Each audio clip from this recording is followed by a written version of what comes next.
8. Episode 8. 2 months. We're getting We're there. doing it for 2 months. 2 months, yeah.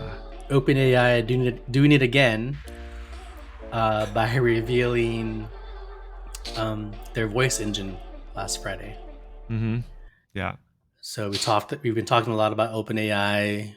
We talked about Sora the other week, which is OpenAI's text to video capability, where you can describe a scene and then it'll generate a video, and it was pretty good in terms of what they showed.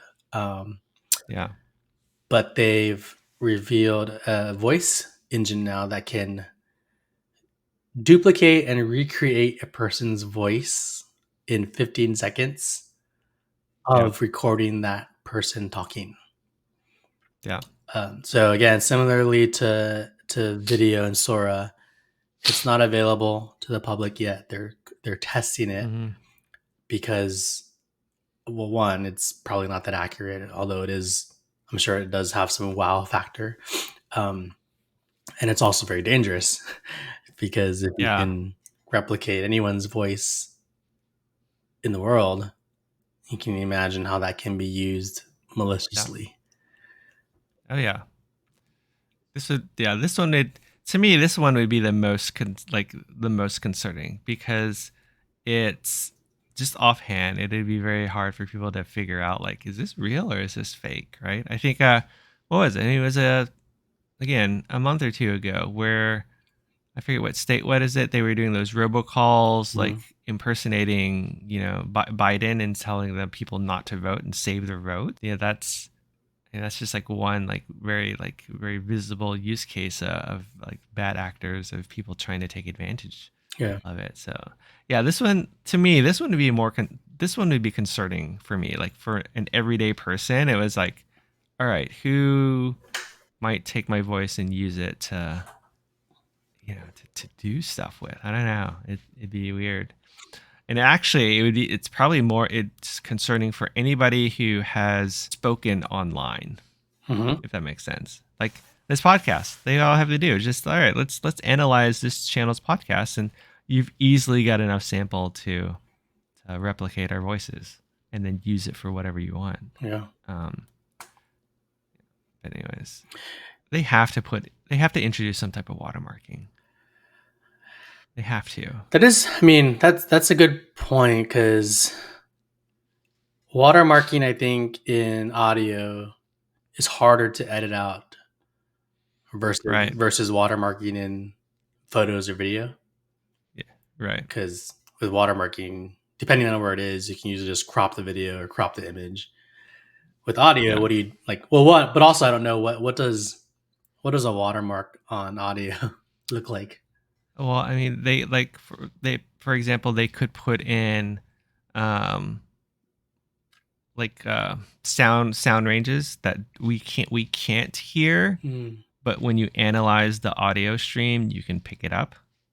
It is one method they could use. But again, there's ways to defeat it, but I mean, at minimum, they have to introduce something. I imagine it's like, you can't just have a pure voice replicator out in the wilds for anybody to use, especially if they're going to sell it. I mean, yeah. Well, on the watermark topic, North Korea. with I think for me, what I was thinking of is a watermark on a video or image is really easily seen, right, for anyone. And so for me, like from a security risk management procedure, a watermark on a video or image is instant. But with audio, like you said, you have to analyze it. You have to analyze the file, right? No, I see what you mean. Yeah. So if I'm using this voice technology to call grandma in, New Hampshire, to scam her, they're not going to be like instantly tell. Oh, yeah. I mean, that's even a common scam today. Well, they'll impersonate or try to pretend that they are friends of, whatever, their children, and saying they'll need this, or they'll actually pretend they're the children and somehow convince them that, they have problems or whatever. So, I was thinking, like, I'd have to start tell my parents like, hey, if you ever get a call from me asking for money and something, ask me for a code word. And if I don't know the code word, then it's not me. I might have to start doing that now. Like it's Parfanugan. getting kind of crazy, right? I have a big idea though. Now that as you were talking through that and the whole watermark in like the audio itself that can't be heard by the Mm-hmm. human voice. Yeah. So there are there are capabilities for you to integrate into the phones themselves. There's been a couple Mm-hmm. companies that have done that. So here's my big idea. Basically, you can build some low level integration into the OSs or the carriers, for example, work with the carriers to build some low level app integration that when Uh-huh. making a phone call, it detects and analyzes the audio wave to know whether or Mm, not it's real or fake. So, got like it. the blue badge, the verified stamp for audio is basically what you need to build to Yeah. circumvent this. I feel like yeah, Okay. that's something that could be That could sold. be interesting. Yeah. Hmm. Good luck getting the carriers to do it. I mean, you can't even get them to stop robo calls and spam calls to begin with. Okay, so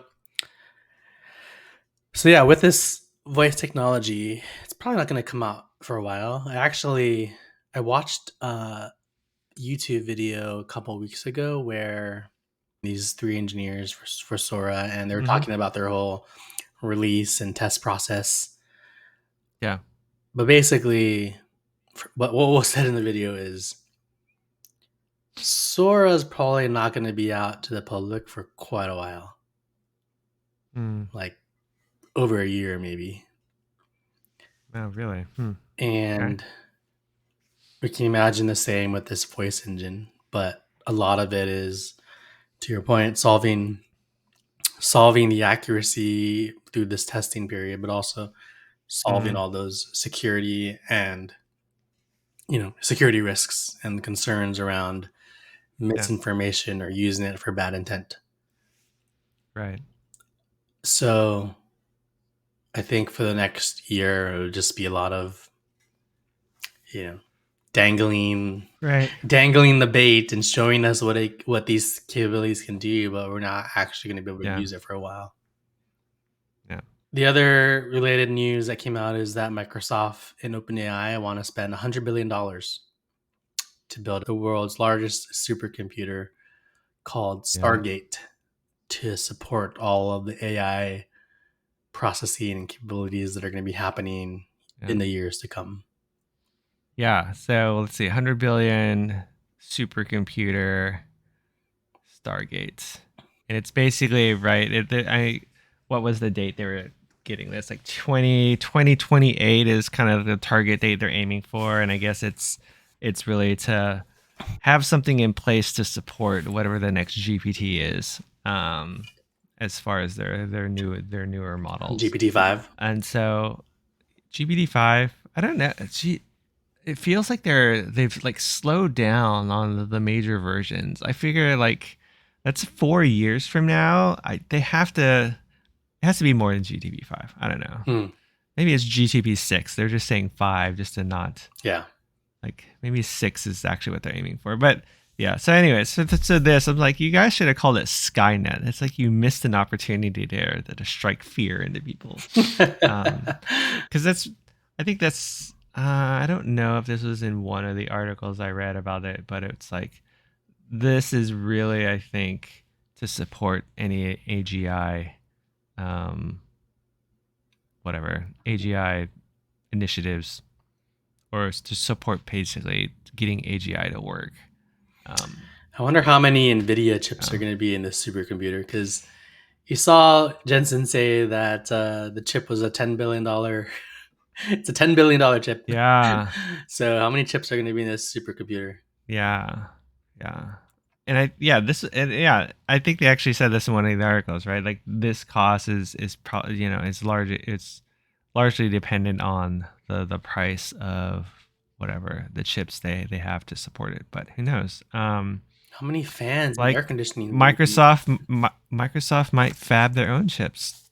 Yeah. Like, what was it? Again, another couple episodes ago, you were talking about Intel getting government funding to build a fabrication. Microsoft is actually going to be one of their first customers for that. So Maybe I put who some money in knows? there. Who knows? I know.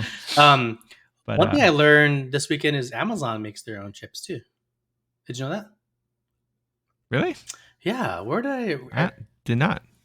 I was watching something, and Hmm. Amazon makes their own silicone. For like their Alexa devices.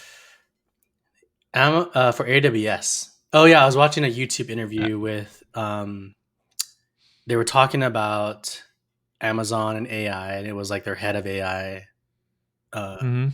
division, and yes, they have something called AWS Silicon Innovation.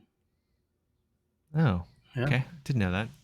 AWS I mean, designed I guess silicon. So Amazon EC2 offers instances powered by AWS designed processors that are optimized for a range of compute, memory, and hmm. storage intensive workloads. So Okay. so yeah, when Interesting. I watched this interview, I was like, oh, who makes their chips? Who fabricates their chips? Is it Intel? Maybe in the Oh, future. interesting. Okay. Yeah. Well, Amazon's also like starting to ramp up their AI. What was it? Was it this week or last week? I couldn't tell if this was a I think this was a partnership, right? They like threw a couple of billion at Anthropic. Hmm. Um, That's exactly okay. Thank you for that's what the interviewer was watching. It was someone yeah. on Okay. in like business, some business outlet was interviewing this person because of their investment into Anthropic. In Anthropic. Okay. Yeah, and so he was talking about the Silicon, the AWS, how Yeah. Anthropic is going to be on AWS servers, Yeah. and basically Got it. Anthropic has like the best foundational AI models is how he marketed it. Right. Yeah. That's what everybody says. Yeah. Do you know But much yeah, about Anthropic? I've seen not much. I have just seen it as in comparison to ChatGPT. But it is one of the big players in that space Yeah. as far as like having an actual model, right? Because then you have like Facebook's Llama is Hmm. the other one, Google's Gemini, of course, and then there's one other company. I can't remember. I can't remember, but I'm sure somebody will invest in it. Who Yeah. knows? Yeah. So interesting stuff going on with that. Yeah, a lot of money going to be thrown into this space over the next decade. Yeah. I was watching an interview with Sam Altman recently, and it was interesting how he visions AI and ChatGPT because Hmm. when Hmm. he talks about it, I think he specifically said, "Oh, it's just all right." And the interviewer was like, well, what do you mean by it's just all right? It's pretty, you know, Mm, mind blowing." And yeah, he's like, well, I'm not trying to, discredit all the accomplishments with Chat GPT, but where I see things in 5 years from now, five or 10 years from yeah, now, yeah, this is you're gonna look back and say Chat GPT 4 was just mediocre, yeah, and that's crazy. yeah. Maybe we'll see. I Yeah, mean, it's really is early days. Yeah, it's just the cycle. So yeah. All right, let's move on to the next story. The big one that lots of people in the crypto world have been following for many years now. Sam Bankman-Fried finally yeah. got his sentence after his trial had set, and is Mm-hmm. being sentenced to 25 years in in prison.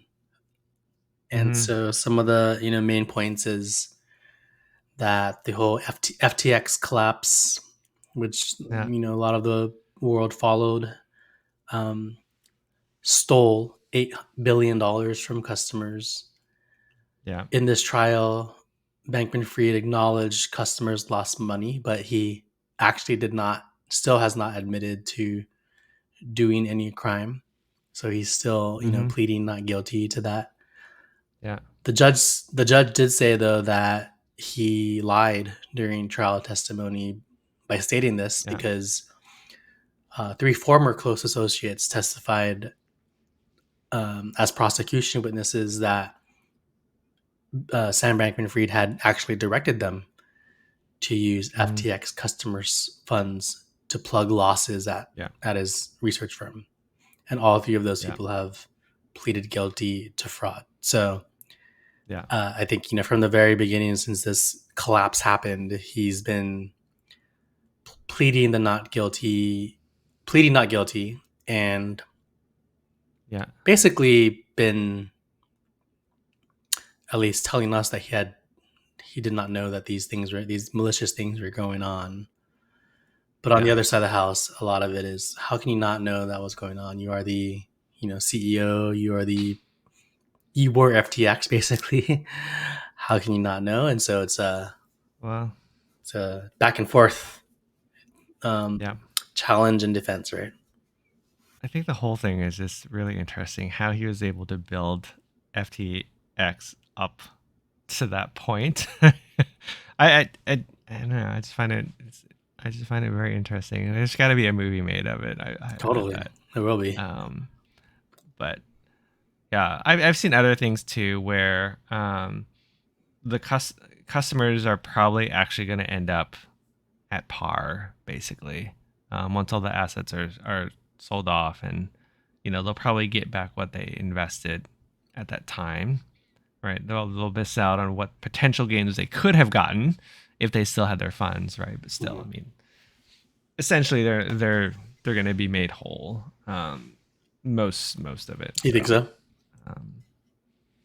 That's what they've said, or I think that was one of the arguments that whatever Sam's legal team was making, is that most of the money will be returned to customers, and so they're not actually going to be losing anything, and so that should be one of the reasons why he shouldn't be whatever. That could be years and years, though, right? I remember what was it? I've seen. Was it Mount Gox or Mount Goth? Yes, Mount Gox. Yeah, I think that one was just messed up. But I mean, I've also seen news where FTX is starting to unload their crypto. I think Solana was one. I don't know if it's. I can never tell anymore if like crypto news is real or spam. But whatever. Hearsay is like FTX was trying to unload their Solana holdings, which was like 7 billion ish in holdings at Solana's price now. So who knows? Yeah, we'll see. No, I think there would be a movie made about it. Similar to the whole Theranos thing. It's very similar. Yeah. The social network. Is it what social network? Is that what it was? What is that? What it was called? Social Theranos. The social. No, the Facebook one. Yeah, but why are you comparing it to Theranos and FTX? Oh, you mean like? Well, no. Movies like being made as a movie like that. Yeah, no, yeah. All I meant is that just it'll probably have a movie made of it. Just Yeah. Who would play Sam Bankman-Fried? I don't know. I think it would be. But he also played Zuckerberg, didn't he? Jesse Eisenberg. Oh yeah. I mean, I guess he could. That would be kind of funny though. That'd be like his thing. He'd be like making his portrayal. No, I know who could play Sam Bankman-Fried. Seth Gordon. Oh yeah, that would be a good. Yeah, that would fit. But yeah, it's just interesting. It's like it's like such a missed opportunity. If he just ran it like any other normal person, right? FTX would have been a huge thing comparable to Coinbase at this point, It's like he just didn't have to do any of it, but he chose to do it. And I just don't understand the guys who have mentalities like that. Yeah. Because it was so successful anyway. It would have been successful without any of that. So you just wonder like what was actually going through his mind when he was doing that. Yeah. I mean, with like FTX and Theranos, that just shows you how much having strong vision, conviction of that Yeah, that's vision, true. confidence in that That's true. vision. And one of the quotes in one of the stories I read is actually I think it was from the same Reuters story that I saw. Is the judge said that let me just find it really quick. The judge said Sam Bankman-Fried doesn't make decisions with malice in his heart. He makes decisions with math in his head. So he's a math nerd, analytical. So I'll say is all I said there was around the vision and the conviction, but then the data part, right? Like having data to Yeah. back that up, even if it's true or not, will get you far in the business world. Um, Yeah, that's especially the Silicon Valley yeah, world. and I'm sure he had connections as well, just like Elizabeth Holmes had connections. Like Yeah. Sam Bankman-Fried, his parents are Stanford law people. Harvard? Harvard or Stanford? Stanford. Okay. Um, I'm sure they had connections, and he had connections as well. So Oh yeah, no, Stanford's the place to go. yeah, At least for tech connections. I fortunately did not get affected directly by the FTX collapse. Although obviously, Mm-hmm. if you're invested in crypto, you got affected indirectly because crypto Yeah. tanked. Once when that happened, Yeah. That's the uh, buying opportunity right there. that was the buying Buy the opportunity. fear. Yeah, Yeah. but just to see, a year later, because this was last year, right? Early last year. Yeah. A year later, crypto's back up to all-time highs. All time highs. All time highs. So Man. there's crypto's an interesting topic just because you're either very much a believer in it or you just don't believe anything in it. I don't think there's like a middle Yeah. ground. At least I haven't seen that. Yeah. Uh, Yeah. so I don't know. What are you? I am. It's a way to make money. Like, I mean, I've looked at it. I've looked at it many, many times, trying to figure out. Okay, so what exactly is this space trying to do?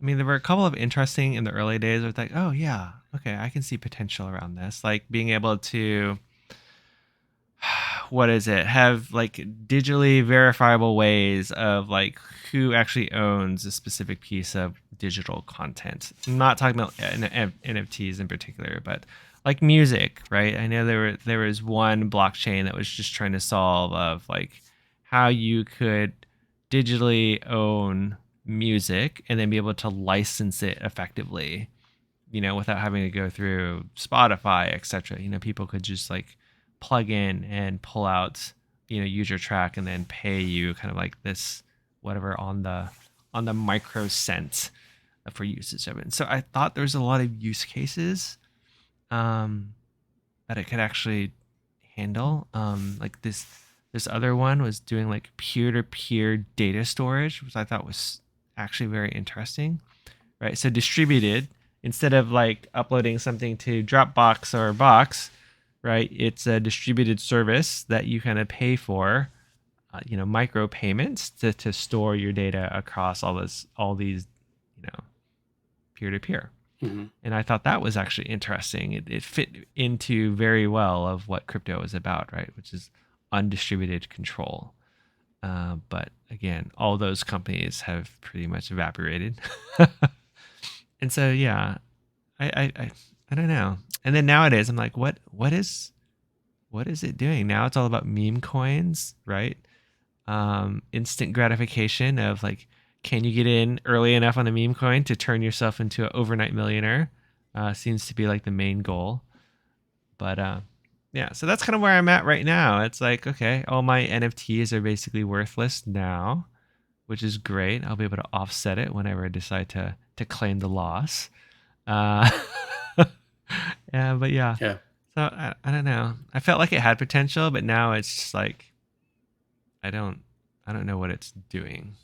So there's three I think use cases I'm hearing here, which I think I probably tend to agree with. There's probably a lot more use cases, but three use cases that are easy to understand. One is Mm-hmm. tokenization. And so that's being Yep. able to identify or label track things as a unique entity of the thing, right? Mm-hmm. And you mentioned a company around music. There's also Chainlink. Have you heard of that one? Yeah. Chainlink. Chainlink Yep. is basically the inventory, right? Supply logistics, Mm-hmm. being able Yep. to tokenize physical items there. Yep. Um, so tokenization. The second is a store of wealth. So can you put Mm-hmm. money into this? Will it increase so you can um, make more money, or just store it as wealth because over time it should continue to go up? Yep. And the third use case, which I probably am, I see there's valid theses for it, is Mm-hmm. like global digital currency.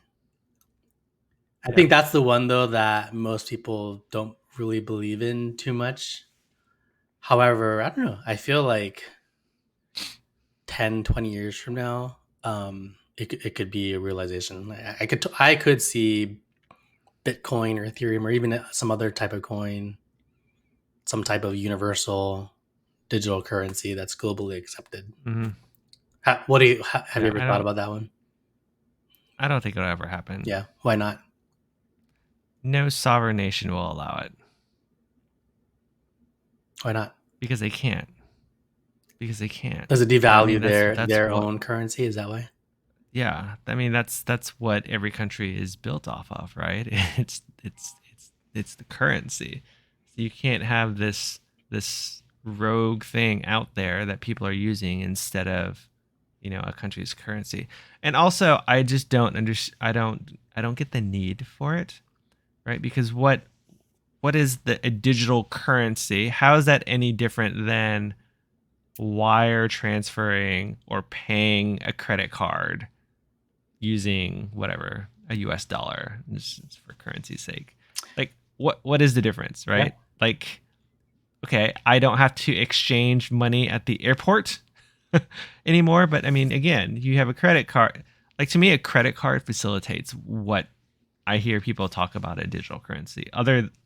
Outside of, it'll be independent, it won't be controlled by monetary whatever, it won't be controlled by the government, and they won't be able to inflate or deflate, and it'll just operate naturally. I'm like, no, it's not going to happen. I just don't see the actual use case of it, relative to what kind of exists today.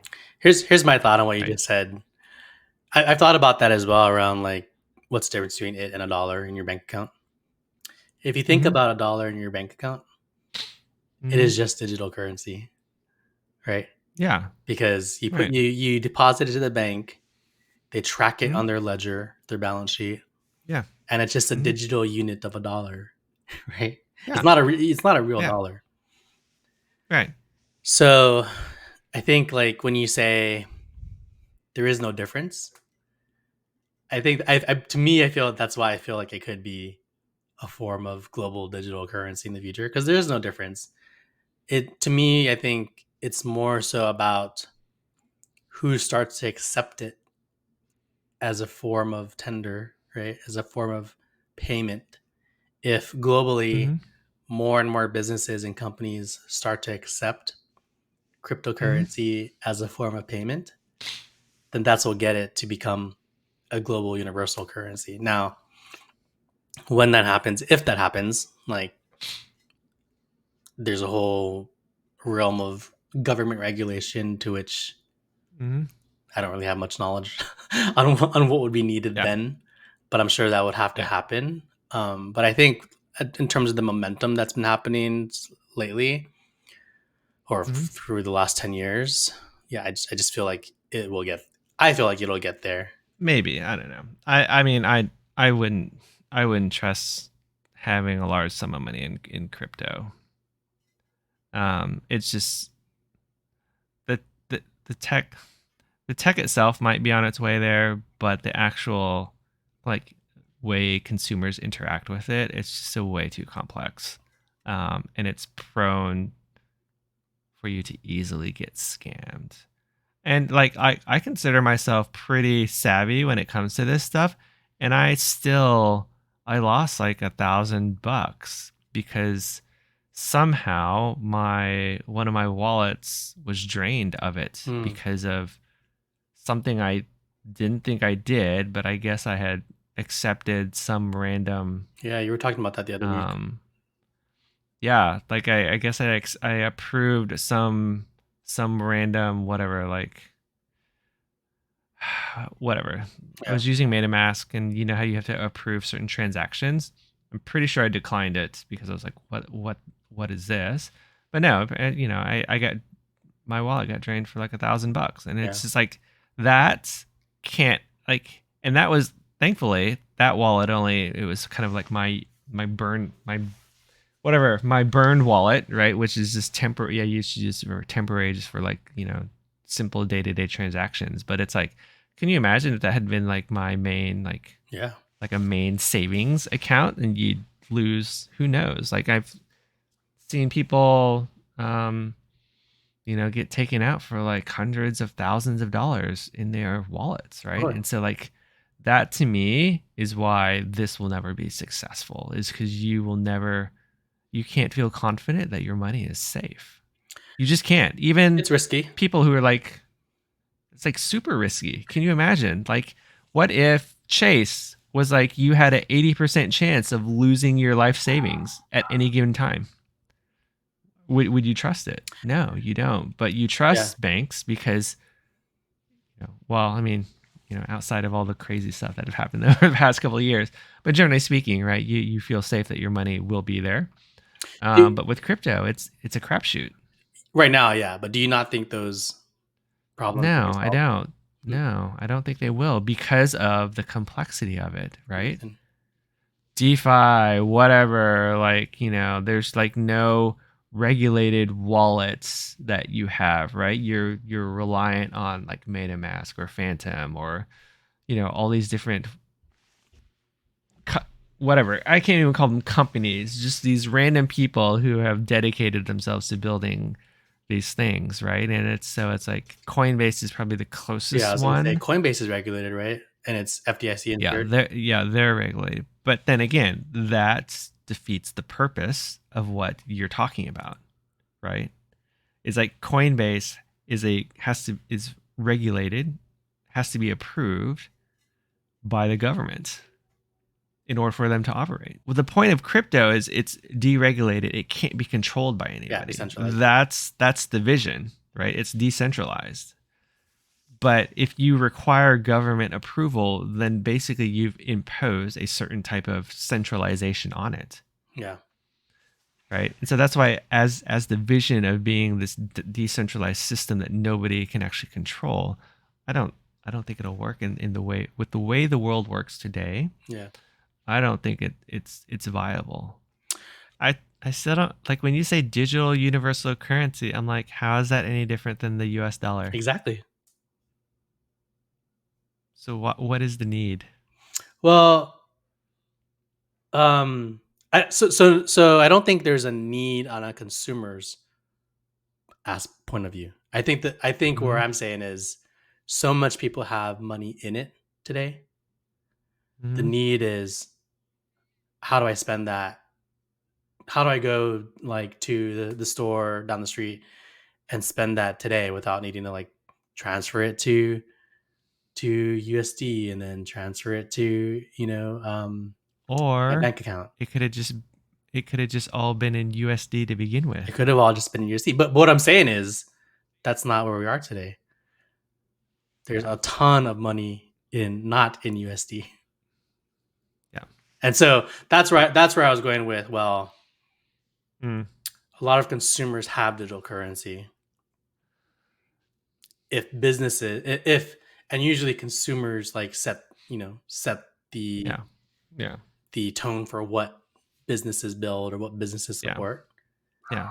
So if there's enough, I guess, demand, right, then the supply has to make up by supporting it. That's what gets it to a place where then it's more of like a globally accepted thing. My only thing is it'll never be universal as long as it's not safe. Yeah, totally. I agree with you. It needs to be safe in order to do that. Yeah, and I don't see anybody actually addressing that. That's, to me, that's the problem. Yeah, it's like nobody is really addressed. They're like, well, you just need to be more careful, or you should have 5 different wallets, right? Or it's like, yeah, you just need to pay attention to what you're signing a contract for. Most coins are traded today like stocks, right? But with an actual coin used as a currency, you shouldn't have fluctuations in value like you see today. Yeah. Otherwise, it's useless, because on a day more than what it costs even an hour ago. It needs to get more stable, right? And again, I haven't seen anybody try to solve that other than stable coins, which is again pegged to the US dollar or to the and we've seen those euro, right? too. which defeats the purpose, and they haven't. There's been a couple of collapses there too. So it gives to the point, like I think there's too many conflicts of vision there. We'll see. We had 3 good use cases that I think 2 of them you sounded a bit more on board with. The digital currency piece, I think clearly you are not a believer in that. I'm probably more a believer than you are, but but we'll see. I think if there was like an actual true like metaverse or something, like that's where I think having a universal digital currency makes sense, right? Or where the use case at least seems more viable than a real world digital currency. Yeah. So like, for instance, if you had like Facebook's metaverse, or you had Apple's metaverse, right? If there was a common currency across both of them, then that would be, to me, that would be interesting. Yeah, that makes sense. Because then you don't have to deal with like currency conversion of like US, USD, or is it whatever. And it kind of actually goes back to like gaming bucks in general, right? Roblox. But it, yeah, right. But if you had like a universal version that everybody just plugged into, it's not really controlled by anybody, but that's the value. Then to me, that totally is a more compelling use case. All right. Anyways, we'll see. All right. Well, that was a good segment. 2 very interesting stories and good discussions. Yeah. Let us know if there's anything that you want us to talk about or how we're doing. Please subscribe, follow, like us. And we're still trying to figure out what voice you want to hear. So let us know. Leave it in the comments. See you next week.